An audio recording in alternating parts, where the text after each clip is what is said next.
सभी को मेरा नमस्कार। आज हम कक्षा 12 शाश्वती द्वितीय भाग के पाठ नंबर 2 रघु कोत्स संवाद रघु राजा रघु कोत्स वर्तंतु ऋषि के शिष्य संवाद उनकी आपसी बातचीत नामक पाठ का हिंदी अनुवाद करेंगे। प्रस्तुत पाठ महाकवि कालिदास द्वारा रचित रघुवंश नामक महाकाव्य के पंचम सर्ग से लिया गया है, जिसका प्रथम श्लोक है। तम अध्वरे विश्वजीति क्षितिसम निशेष विश्राणित कोश जातम उपात विद्यो गुरु दक्षिणार्थी कोत्स्य प्रपेदे वर्तंतु शिष्य है। तम उस अध्वर यज्ञ में विश्वजीत नाम के क्षितिसम राजा निशेष विश्राणित कोश जातम अपनी संपूर्ण धनराशि को दान में देने के पश्चात उपात विद्यो उपात प्राप्त किए हुए विद्या गुरु दक्षिणा अर्थी गुरु को दक्षिणा देने के लिए धन की याचना करने वाला कोत्स से प्रपेदे पहुँचा वर्तंतु शिष्य है। वर्तंतु ऋषि का शिष्य उस विश्वजीत नामक यज्ञ में अपनी संपूर्ण धनराशि दान में करने के पश्चात विद्या को प्राप्त किए हुए गुरु को दक्षिणा देने के लिए धन की याचना करने वाला वर्तंतु ऋषि का शिष्य कोत्स उसके पास पहुँचा।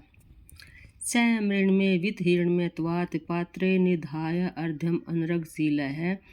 श्रुत प्रकाशम यशसा प्रकाश प्रत्युत जगाम अतिथिम आतिथेय है। स वह मृण्मय मिट्टी के बने पात्र वित्त हिरण्मय त्वात् सुवर्ण निर्मित पात्र में निधाय रख कर अर्ध्यम पूजा की सामग्री अनरगशील प्रशंसनीय स्वभाव वाला श्रुत प्रकाशम वेद आदि ज्ञान से प्रकाशित यशसा प्रकाश यश से प्रकाशित प्रत्युत जगाम उठकर अतिथिम अतिथि के आतिथेय अतिथि सत्कार कर लेने वाला। वह राजा रघु अतिथि सत्कार कर लेने वाला प्रशंसनीय स्वभाव वाला सुवर्ण निर्मित पात्र न रहने से मिट्टी के बने पात्र में अतिथि सत्कार की सामग्री को रखकर वेद आदि ज्ञान से प्रकाशित यश से प्रकाशमान अतिथि कोत्स के पास पहुँचा। तम अर्चित्वा विधिवत विधिज्ञ है तपोधनम मान धन अग्रयाई वीनसाम पतिर्विष्टम भाजम आरात कृतांजलि कृत्यविद इति उवाच। तम उसकी अर्चित्वा कत्वा प्रत्यय अर्चना करके पूजा करके विधिवत विधिज्ञ शास्त्र विधि को अच्छी प्रकार से जानने लेने वाले तपोधनम तप एवं धनम यस्य से भूभृ समास तप ही धन है जिसका मान धन अग्रयाई स्वाभिमान को ही सबसे पहले अग्रगण्य धन मानने वाला विनसाम पति प्रजा के स्वामी विष्टर आसन पर भाजम आरात पास में ही आसन पर बैठे हुए कृतांजलि हाथ जोड़कर कृत्यविद इति वाच अपने कर्तव्य उत्तरदायित्व को जानने वाले ने इस प्रकार से कहा। शास्त्र विधि को जानने वाले स्वाभिमान को ही धन मानने वालों में अग्रगण्य उस राजा रघु ने पास में ही आसन पर बैठे हुए जो प्रजा के अकेले स्वामी हैं हाथ जोड़कर इस प्रकार से कहा।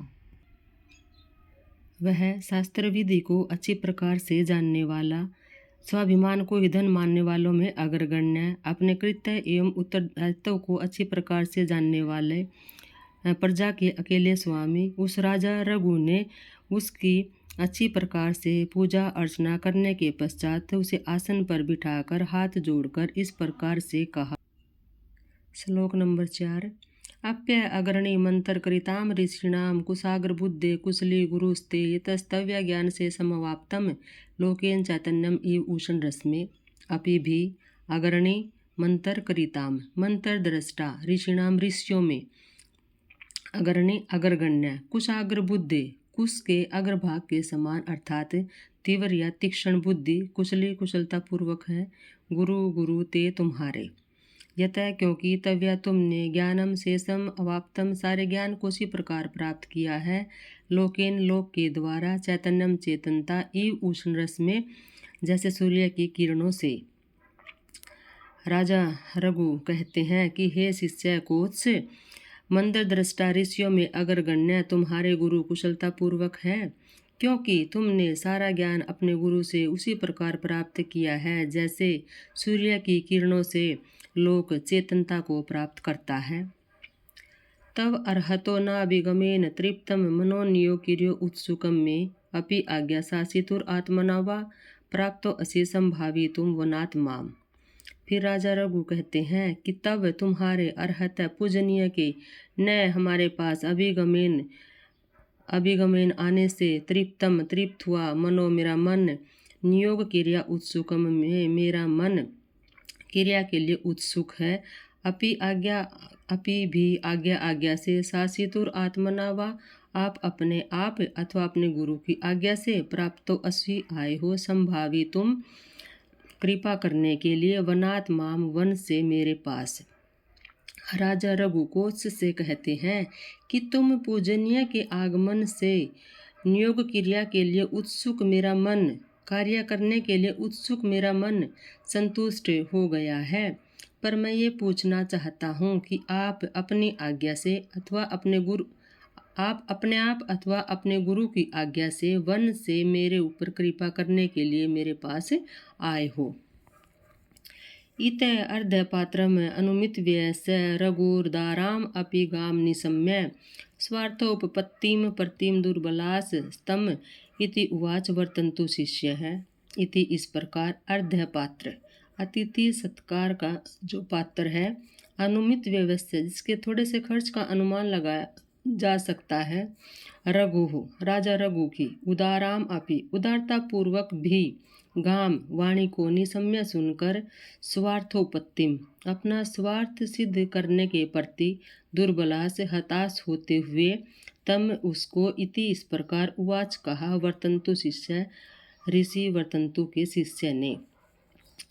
जिसका मिट्टी के बने पात्र से खर्च का अनुमान लगाया जा सकता है, ऐसे उस राजा रघु की उदारतापूर्ण वाणी को सुनकर अपना स्वार्थ सिद्ध करने में हताश होते हुए वर्तन्तु ऋषि के शिष्य कोश ने राजा को इस प्रकार से कहा। सर्वतन्नोवार्थम अवेहि राजन नाथे कुतस्तव्य अशुभम प्रजानाम सूर्य तप्ते अवर्णाय दृष्टे कल्पेत लोकस्य कथम तमिश्रा। सर्वत्र सभी जगह नो हमारी वार्तम कुशलता को अवे ही जानते हो राजन हे राजा। नाथे नाथ कुतः कहाँ तव्य तुम्हारे अशुभम अमंगल प्रजा नाम प्रजा का सूर्य के तपते अवर्णाय तपने पर अवर्णाय ढकने में कैसे दृष्टि कल्पित कल्पना की जा सकती है। लोक से संसार की कथम कैसे तमिश्रांधकार समूह है। कोत्स कहता है कि हे राजन आप तो सभी जगह हमारी कुशलता को जानते हो। आप जैसे स्वामी के होते हुए प्रजा का अशुभ या अमंगल कैसे हो सकता है, क्योंकि सूर्य के तपने पर अंधकार समूह कैसे लोक की दृष्टि को ढकने में समर्थ हो सकता है या कैसे कल्पना की जा सकती है। शरीर मात्रेण नरेंद्र तिष्ठन आभासी तीर्थ प्रतिपादित रिद्धि अरण्यकोपात फल प्रसूति स्तंभे निवार इव अवशिष्ट। कोच राजा रघु की तुलना करते हुए कहते हैं शरीर मात्र से नरेंद्र नरों के इंद्र स्वामी राजा तिष्ठन हो आप आभासी सुशोभित हो रहे हैं। तीर्थ प्रतिपादित रिद्धि सत पात्रों को अपनी संपूर्ण धनराशि दान में देने के पश्चात आरण्यक जंगल में उपात फल प्रसूति उगने वाले फल प्रसूति अपने फल प्रदान करने के पश्चात स्तंभेन डंठल मात्र निवार का पौधा ईव समान अवशिष्ट शेष बचता है। इसमें कोच राजा रघु की तुलना करते हुए कहते हैं कि हे राजन आप केवल शरीर मात्र से, क्योंकि उसके पास जो धन था वो सारा उसने विश्वजित नामक यज्ञ में दान कर दिया, तो उसकी तुलना करते हुए कहते हैं कि हे राजा आप केवल शरीर मात्र से उसी पर सतपात्रों को अपनी संपूर्ण धनराशि दान में देने के पश्चात आप अपने शरीर मात्र से उसी प्रकार से सुशोभित हो रहे हैं जैसे वन में निवास करने वाले ऋषि मुनियों को निवार का पौधा अपना फल प्रदान करने के पश्चात केवल डंठल मात्र सुशोभित होता है। तद अन्यत तावत अनन्य कार्यो गुरु अर्थम आहतम अर्हतुम यतिष्ये स्वस्त्यस्तु ते निर्गलिताम्बुगर्भम शरतघनम नार्दति चातकोऽपि। फिर कोत्स कहता है तत् तब अन्यत अन्य तावत तब अदन अन्य कार्यो दूसरा कार्य न होने से गुरु अर्थम गुरु को दक्षिणा देने के लिए अर्हतुम अहम मैं यतिष्य दूसरे के पास यतिष्य प्रयत्न करूँगा। स्वस्ते अस्तु ते स्वस्ति प्लस अस्तु यणसंधि कल्याण हो ते तुम्हारा निर्गलिता अम्बुगर्भम जिसके गर्भ से अम्बु जल निकल चुका है यानी कि रिक्त बादल शरत घनम शीतकालीन बादल न अर्दति नहीं याचना करते हैं चातकोपि चातक भी। कोत्स कहता है कि हे राजा रघु मुझे तो अन्य कोई और कार्य नहीं है इसलिए मैं अपने गुरु को दक्षिणा देने के लिए किसी दूसरे राजा के पास पर्यटन करूँगा। आपका कल्याण हो क्योंकि जिसके गर्भ से जल निकल चुका है ऐसे रिक्त शीतकालीन बादलों से तो चातक भी जल की याचना नहीं करता। आगे 9 श्लोक इस भाग में, आगे के श्लोक पार्ट नंबर 2 में मिलेंगे। धन्यवाद।